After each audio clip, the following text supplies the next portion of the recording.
the Relationship Roundtable. Because relationships matter.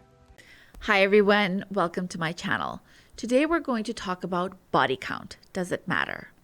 What's my body count? What does that mean? If you're like Adele and you don't know the meaning of body count, let me explain. Your body count refers to the number of people you have had sexual relationships with in your life so far.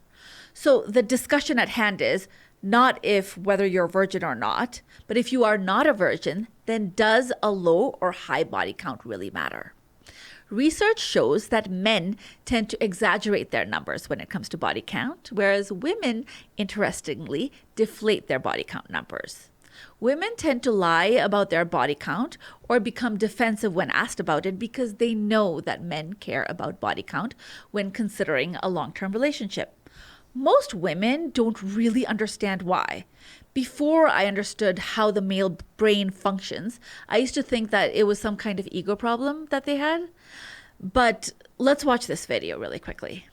Why do you think men care about a woman's body count? Do you? People actually care about that? Men in general. If a man is asking me a body count, he can get Who gives a Oh my god, that's so stupid. People actually ask that Yes. Okay, well then you're talking to the wrong man. If a man is ever asking you about your body count, you're talking to the wrong man, and he can get like, that's so stupid. So can I ask you this then? Yeah, sure. So what do you think about the analogy, if one key can open many locks, it's known as a master key, as opposed to if you have a lock that can be opened by any key, it's a lock? I think that if a woman is an analogy to you, then you're not ready to be talking to a woman. Can we begin with the obvious? The whole lock and key analogy that he had is ridiculous. No one, absolutely no one, is having an aha moment with that simplistic argument or an epiphany of any kind, especially if he is not living by those same standards himself, which it doesn't really sound like he is. I mean, he is the man, after all, that has the key that can open many locks. And now, talking about the lady in the video, she isn't wrong. Most men think that their body count doesn't matter, but a woman's should. Some women don't care about a man's body count, and some women do care. That comes down to the individual woman's value system. Even if they don't care, most people do have an arbitrary number in their head for which they deem the body count as just being too much. It could be 5, 10, 2, 100. That really depends on your value system in terms of what you find is too inappropriately high. The harsh reality, ladies, is that most men do tend to care about the woman's body count, even if theirs is very high. Somehow, she needs to be pure and have morals for him. But men tend to feel like their purity and morality doesn't matter. Tell me that is not hypocritical. It is hypocritical, and it does sound hypocritical. But let's look at the same argument from the perspective of our biological instincts, and not the very surface level arguments that we generally see. Why a man would care about a woman's body count when they're considering a long-term relationship with her is because women don't need to have the same fear of cheating that men do. Women naturally become pregnant. They carry the child. We're not talking about medical intervention here where you're talking about surrogacy or some kind of artificial egg implantation in the mother's womb. Naturally, or the woman's womb, sorry. If a woman is pregnant, then that is her child. She is carrying the child, and she gives birth to that child. She's not ever left to wonder if the baby is really hers or not. She may or may not know who the father is, but there is never any confusion who the mother is. But a man doesn't have that same security. He doesn't have the ability to be 100% sure that the baby she is carrying is his. They are relying on the word of the woman. Even with scientific advancement, how many men are going to dare ask their women, wives, girlfriends, or whoever to take a paternity test for them? Not many, I'll tell you that. If the man or woman went on a business trip for 2 weeks separately, and then they both came back home and she found out that she's pregnant, there is no natural way for the man to really know for sure that the baby is his. Nature didn't create DNA testing. scientist did. So for men, they are hardwired to care about the number of sexual partners that she has. It signifies loyalty to him. If he has children with her, then he needs to know that they are his children. Just to get a better perspective of things from a male's point of view, let's watch this crowd work really quickly from Jan Marco Oresi. It's really good. Who's that deep laugh back there? That's you? Hey, how you doing? Tell me about your dad. My dad's great. Well, okay. That's called a repressed memory. My dad's the best. Oh my God, no, he's not. Tell me what's wrong with your dad? Well, I don't know my biological dad. I just found that out last year. Oh my God. You just found. How old are you? Almost 40. Almost 40? Yeah. Holy shit! Wait, so were there any clues? Did you go, wow, what race are you? Let me just take a look. Like, how do you refer to your dad now? Well, he doesn't know. What? Wait. So this 40-year-old man's father doesn't know that this son is not biologically his son. Okay, so you were raised by mom and dad. Yeah. And you were like, this is my mom and dad, naturally. Yeah. Okay, so what happened? Ancestry.com test.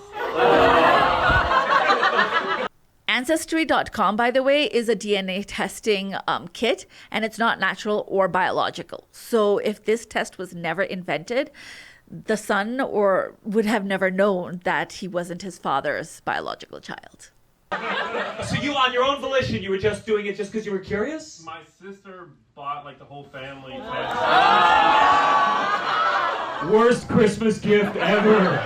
Okay, so you sent it in your spit, right? That's what they do? Yeah. You sent in your spit, you got an email, you didn't look at it, and then one day you're just like, let me log in and see what it is. Well, I did. So I grew up, my dad's half Italian. I grew up telling everybody I was a quarter Italian, right? Sure. And I logged in the first time, and it was like, you're not Italian. I was like, this test is bullshit. That's why I'm scared to take it. So you saw it, did you say you were any Italian, like any percentage? It was like less than 1%. I was like, that can't be right. I mean, it said it was like Spanish and Portuguese and stuff, right? And I was just like, it's just like close enough, right? Yeah. Sure. Then when I logged back in, because I was telling my son about like, I took this test. Whoa, we got another!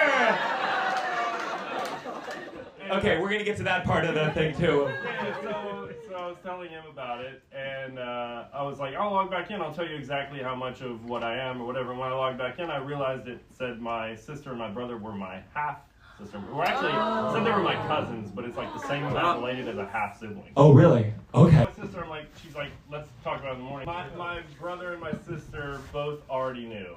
Because my brother, when he first took the test, found out the same thing. So, but a different dad. Oh my God!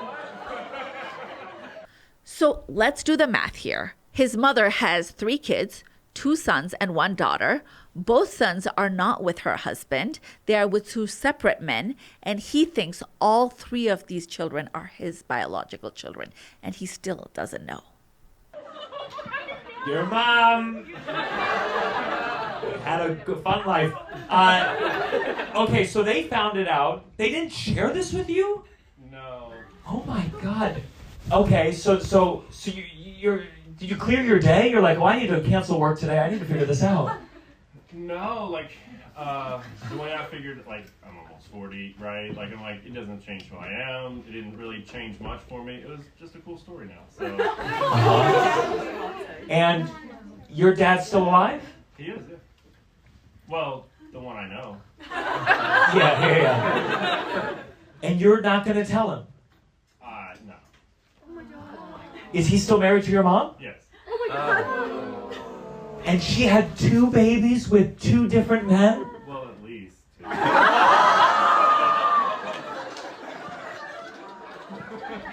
Are you going to ask your mom? Maybe eventually. It's a whole thing. So. I know it is absolutely a whole thing.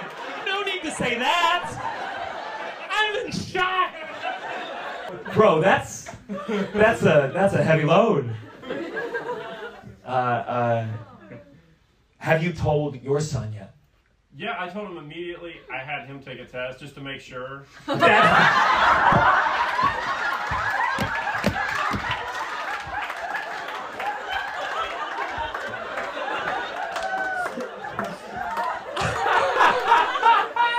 He had his own son take a test. Trust issues much? Oh my God. Bro.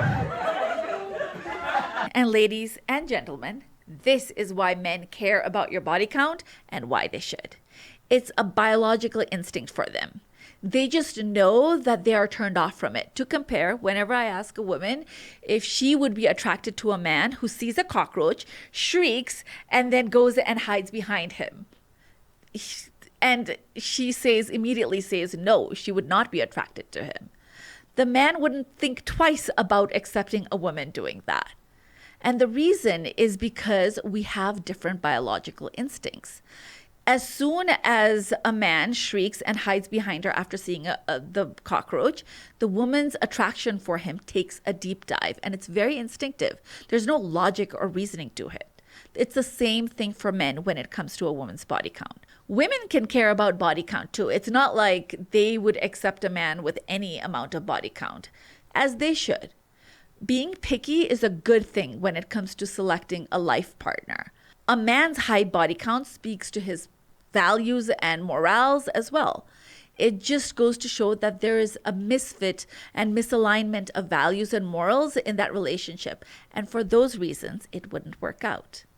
In my situation, both me and my partner walked into our current relationship with children from previous relationships. So we obviously didn't have the, are you a virgin or not discussion, right? Both of us knew that that ship had long sailed long ago. We did, however, have an open conversation about our values and the lessons that life has taught us along the way and about our past. Nobody besides the two people involved in the relationship has the right to decide what they can accept and what their expectations are from their partner. That is for the two people in the relationship to decide. What you do in your relationship is none of my business. Like I'd love to say, not my circus, not my monkey. I'm just here telling you why men instinctively care about a woman's body count and why it does matter to them, more than they might admit to care in today's world of cancel culture. Now, what if you already do have a high body count? Where do you go from there? First of all, a high body count is subjective. Morality and social norms in itself are subjective. Today, a woman wearing a bikini on the beach is normal, right? But in the 1920s, the police openly measured women's swimsuit to ensure it was appropriate enough to wear publicly. Here's an image from 1922 when a woman was arrested in Chicago for wearing a provocative swimsuit. Here we have two bathers being escorted off the beach by a policewoman in Chicago in 1922 for indecent exposure. Today, this swimsuit would be considered very conservative and very modest. You're not going to get slut-shamed with that swimsuit. This was 1957 when a woman in Italy got a ticket for wearing a bikini on the beach. When I first saw this picture, you guys, I really thought that he was just getting her phone number. I mean, look at her. I would get her number if I could. But more importantly, I was looking at this image through my moral compass. It didn't even occur to me that there's anything inappropriate about the swimsuit. The woman is on a beach. Did you know that women were not allowed to compete in the Boston Marathon until 1972? For the first 70 years of the marathon, women were not allowed to run it. It was illegal. Here's a picture of Catherine Switzer running the marathon 5 years before it was legal for women to run it. She registered her name for the race as 𝗂𝗵𝗄𝗆 so that it sounded like a male name. You can see in this picture over here a man trying to stop her from running and her boyfriend at the time pushing the man away so that she could complete the race. He also, by the way, was the one who trained her for the race. 50 years later, Catherine ran the Boston Marathon again, but this time with 13,000 women running alongside her. I can't even imagine a woman not being able to run a marathon in America today. Can you imagine? So social norms and values are subjective. Similarly, the definition of a monogamous relationship has changed over time. 𝗍𝗵𝗃𝗀 explains it so eloquently in this clip right here. Monogamy no longer exists in reality, in the sense that by the time it used to mean one person for life. Now monogamy is one person at a time. And if you used to marry in order to have sex for the first time, now you marry and you stop having sex with others, for many of us anyway. So this thing, monogamy, only exists in fantasy in some way, but not in our reality. We've had multiple partners. This is a new thing for us to deal with, new meaning about 60 years. In today's world, the widespread availability of birth control has redefined the definition of monogamy. Women go out and work. They have access to men way more easily than they did in the 1950s. Women don't need to worry about pregnancy all the time unless they want to become pregnant, as long as they take appropriate precautions, obviously. We are at the ultimate era of sexual revolution. Men and women still have to worry about STDs, but things have definitely changed since our great-grandma's times. I mean, my grandmother would probably be scandalized if she knew all the intricate details of my personal life, as would most people's grandmothers, let's be real. So getting back to topic, sorry, I digress. What if you are a man or a woman who already has a high body count? Where do you go from there? You still deserve to be loved and to love somebody. So what we do from there, and the remedy to that, is that you lead in your current relationship with your values and your morals. You allow yourself to be transparent and vulnerable with your prospective partner. You have an open conversation with your partner about your life experiences and tell them why they should feel secure in their relationship with you. Ultimately, men only truly care about body count to know that their woman will be loyal to them in a monogamous relationship. He doesn't want to be cheated on.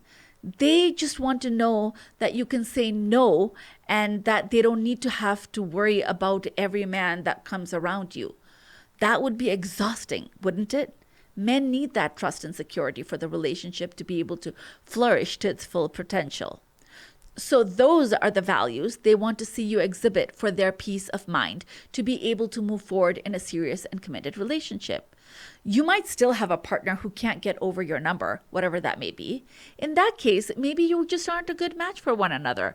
Go your separate ways and live your life the way you choose to. But most men today just want to know that you have been healed from your previous relationships and will not bring that baggage into your relationship with him. He wants to know that if you do become pregnant, he and only he will be the father of the child. Loyalty is very important to men, and I cannot stress that enough. And I think that is a pretty fair expectation and honestly a fair ask when you look at it from their perspective. So what do you think? Let me know in the comments section and see you all next week.